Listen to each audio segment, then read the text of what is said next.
Hello guys, maghahaponan tayo.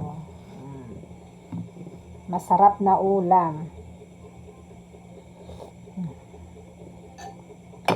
Nilagang baboy.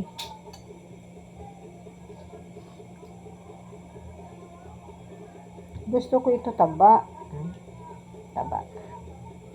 Taba ng baboy. Ito ang gusto kong part ng baboy, taba. Kasi pag puro laman, parang hindi naman masarap.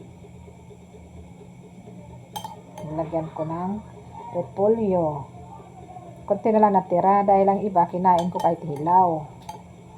Hilaw na repolyo kinain ko. Ang iba sinahog ko sa ulam. Kaya na tayo guys.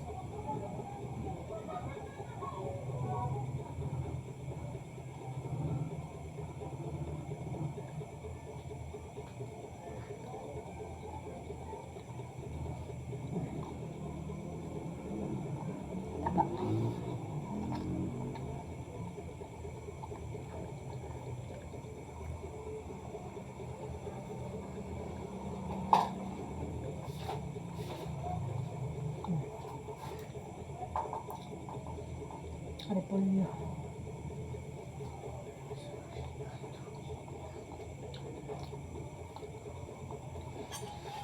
Okay ng plantimpla ko.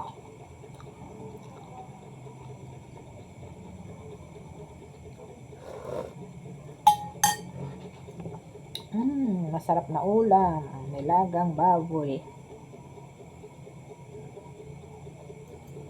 See you next video.